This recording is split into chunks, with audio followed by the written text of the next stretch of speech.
কিন্তু যদি শাহাদতের মরণ পায় শহীদ আবু সাঈদের মতো, শহীদ আবু রায়হানের মতো, মুগ্ধর মতো, আল্লামা দেলাওয়ার হোসেন সাঈদীর মতো শাহাদতের মরণ পেলে এ মানুষটা ঘুমাবে না, কবরে যাওয়ার পরে ও জিন্দা, আল্লাহ নিজে ওকে খাওয়াবে। আমি ব্রাহ্মণবাড়িয়ার রাস্তা দিয়ে আসার সময় দেখলাম শহীদ ধীরেন্দ্র চন্দ্র, নাম দেখেই বোঝা যাচ্ছে যে কয় নম্বর শহীদ, অথচ শহীদ আবু রায়হানকে এরা শহীদ মানতে রাজি না। কি করলে আপনি শহীদ বলবেন বলেন তো? জালেমের বিপক্ষে যারা অবস্থান নেয় এরা পৃথিবীতে শহীদ না হলে শহীদ হবে কে? নবীজি জানিয়েছেন দেওয়াল চাপা পড়ে মরে গেলে শহীদের মর্যাদা পায়, পানিতে ডুবে মারা গেলে শহীদের মর্যাদা পায়, পাহাড়ের উপর থেকে পড়ে গেলে শহীদের মর্যাদা পায়, আগুনে পুড়ে পড়লে শহীদের মর্যাদা পায়, অ্যাক্সিডেন্ট করে মরলে শহীদের মর্যাদা পায়। আর এরা জালেমের বিপক্ষে জীবনটাই দিয়ে গেল, এখন আপনি শহীদ বলতে রাজি না। কোরআনে কারিমের কোনো কথা যদি কেউ বিশ্বাস করে না এমন না, যদি শোনার পরে মন খারাপ করে ওর পেছনের আমল লাখ লাখ আল্লাহ সব নষ্ট করে দেয়। এটা তো আমি বানালাম নাকি? সূরা মুহাম্মদের 9 নম্বর আয়াতে আল্লাহ জানিয়েছে আমি আল্লাহর কোরআনের কথা মানি না এমন না, যদি কেউ শোনার পরে মন খারাপও করে, আন তাহবাতা আমালুকুম, ওর পেছনের সব কাজকর্ম, ভালো কাজ, নামাজ রোজা হজ যাকাত যা করেছিল সব আমি আল্লাহ নষ্ট করে দেব।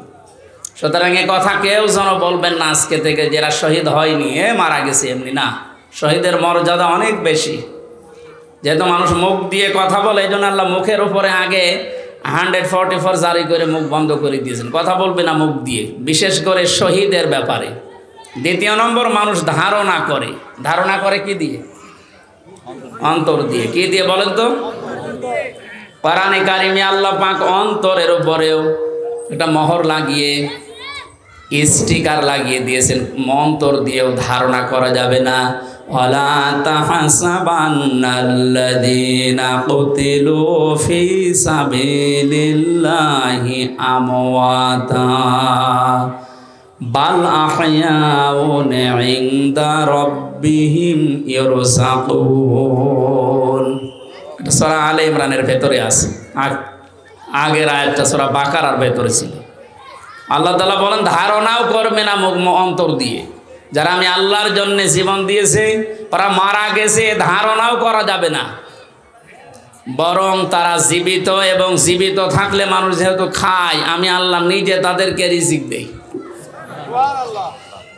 এনার নাম কি আমি জানি না, মোহাম্মদ আমিনুর রহমান। উনি এখন যদি মারা যায়, যদি ঈমান নিয়েও মারা যায়, কবরে দিয়ে দেবেন, শুয়ে থাকবে, ঘুমিয়ে পড়বে, কিয়ামতের আগে যখন ফৎকার দেওয়া হবে সিংহায়, ওই দিন উঠবে, এর আগে পরে আর কিছু নেই। কিন্তু যদি শাহাদতের মরণ পায় শহীদ আবু সাঈদের মতো, শহীদ আবু রায়হানের মতো, মুগ্ধর মতো, আল্লামা দেলাওয়ার হোসেন সাঈদীর মতো শাহাদতের মরণ পেলে এ মানুষটা ঘুমাবে না, কবরে যাওয়ার পরে ও জিন্দা, আল্লাহ নিজে ওকে খাওয়াবে। তাই সাজিয়া বাজারের এই খাবার নাকি? আল্লাহ নিজে জান্নাতের খাবার তাকে খাওয়াবে, মাছের কলিজা দিয়ে। কোরআনে কারিমে এই কথা আল্লাহ দিয়েছেন, হাদিসে নবীজি জানিয়েছেন। শহীদ হয়েছে এই জন্যে বলছি, জেলখানায় মরহুম শহীদ আবু আল্লামা দেলাওয়ার হোসেন সাঈদী রহমতুল্লাহ আলাইহি, ওনার সাথে আমি 3টা বছর যেহেতু ছিলাম, উনি 4 নম্বরে, 1 নম্বরে, আমি 4 নম্বরে, পাশাপাশি। একদিন দেখা হয়েছিল, কারণ আমাদের 24 ঘন্টা তালামা লাগানো থাকতো, বাইরে যেতে দিত না। চিকিৎসার জন্য একবার নিয়ে এসেছিল 2 নম্বর জেলে, দাঁতের জন্য আমাকেও নিয়ে গেল, যে দেখি মুরব্বী চিকিৎসা চলছে। ওই দিন একটু কথা হয়েছিল 10 মিনিট মতো। জেলার সুপার ওই সময় যারা কথা বলতে পারে নাই, এখন তারা কিন্তু আপনি ইউটিউবে দেখেন সব মুখ খুলছে। ওনাকে জেলখানা থেকে বের করে নিয়ে যাওয়ার পেছনে উপর থেকে যে কলকাঠি নাড়িয়েছিল, যে ওনাকে আসলে চিকিৎসাধীন অবস্থায় মারা গেছে, এটা মিথ্যা কথা, ওনাকে মেরে ফেলা হয়েছে। সেই জেলার সেই সুপারের আত্মীয় স্বজন এখন মুখ খুলতে আরম্ভ করেছে। এখন আর তো কোনো ভয় নেই, সব সত্য এখন প্রকাশ পাচ্ছে। ওখান থেকে বের করতে হলে সিগনেচার নেওয়া লাগে, হাতে পায়ে বেড়ি লাগিয়ে দড়ি মাজায় দিয়ে এরপরে বের করা লাগে, চিকিৎসার জন্য হলেও। এই জন্য আমার কঠিন কঠিন রোগ হওয়ার পরও আমি বললাম না, এইভাবে যাওয়ার চাইতে ও এখানে ধুইকে ধুইকে মরে যাওয়াই ভালো। কিন্তু ওনাকে অর্ডার দিয়েছে যে আপনাকে আমরা চিকিৎসার জন্য নিয়ে যাচ্ছি, মুক্ত করে দেওয়া হবে নির্বাহী আদেশে। প্রধানমন্ত্রী যিনি পালিয়ে গেছেন উনি নির্বাহী আদেশে আপনাকে মুক্তি দিয়ে দেবেন, এই কথা বলে ওনারে নিয়ে গেছে। এই কারণে শেষে দেখবেন ওনার মুখে একটা হাসি ছিল, উনি মনে মনে করছিল আমি আমার পরিবারের কাছে যাচ্ছি, এই কারণে হাসি দিয়েছিল। ঘন অক্ষরও জানতে পারে না যে এরা ষড়যন্ত্র করে আমারে ইনজেকশন দিয়ে মেরে ফেলবে।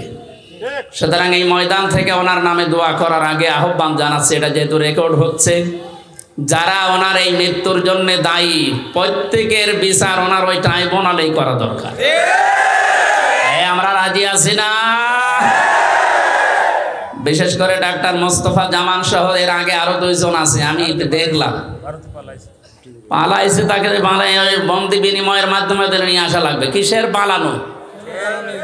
মানুষের উপরে জুলুম নির্যাতন করে, বিশেষ করে আয়না ঘরের ভেতরে যাদেরকে রেখেছিল এর সাথে যারা জড়িত, একটাকেও কোনো ছাড় নেই। মাফ করে দিন। মাফ করে দিন মানে কোন জালেমকে যদি মাফ করে দেওয়া হয় তাহলে মজলুমের উপরে এটা অবিচার হয়। কারণ আপনি তো ওই জায়গাতে টের পাননি, আপনি তো স্ত্রী পুত্র সন্তানাদি মা বাপ নিয়ে ভালোই খাচ্ছেন ঘুরছেন। আর ওই লোকটা যে 9 বছর 8 বছর 12 বছর মাটির নিচে, এইদিকে 1.5 হাত এদিকে 1.5 হাত, ও জানেও না যে দুনিয়া বলে কিছু আছে। আজকে যে কি বার আমি জানি না, এখন যে কোন নামাজ তাও জানি না, আন্দাজে নামাজ পড়তাম মাটির নিচে। আমারও তো 10 দিন লেগেছিল কঠিন অবস্থায় নিয়ে, এরপরও যে জেলে দিলে মনে করলাম জেলখানা, শুনলাম যে ভালো জায়গা, মানে এমনি তো চড়াফেরা করা যায়, অথচ 24 ঘন্টা আমার তালা লাগিয়ে রাখত।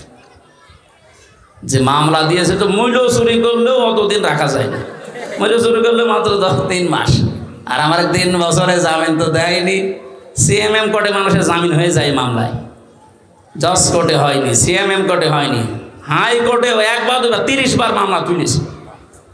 যারা এই টট্টবটন এই জুলুমের সাথে জড়িত, আমার মতো হাজারো ভিকটিম এই দেশে, একটাকেও কেউ যেন মাফ না করেন, কোনো মাফ নেই। কারণ এদের মাফ আল্লাহও করবে না। ইন্নামাস সাবিলু আলাল্লাযিনা ইয়াজলিমুনান নাস, সূরা শূরা 25 নম্বর পারা 6 নম্বর পৃষ্ঠা 13 নম্বর লাইনের 42 নম্বর আয়াত।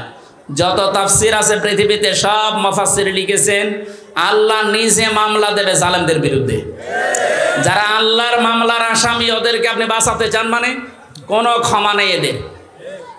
যারা আমাদের কোরআনের পাখিকে শাহাদত বরণ করিয়েছে তাদেরকেও এভাবে, তাদের তো শাহাদত বরণ হবে না, কারণ জালেমদেরকে আল্লাহ হেদায়েত দেয় না। আল্লাহু লা ইয়াহদিল কওমাজ জালিমিন। মৃত্যুর যে শাস্তি আছে, মার্ডারের পরিবর্তে মার্ডার করা, ওদেরকে এইটা করা ছাড়া কোনো বিচার নেই।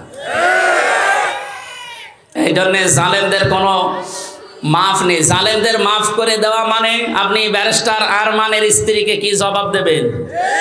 সে 8-9 বছর স্বামী ছাড়া ছিল একা, আপনি থাকতে পারবেন?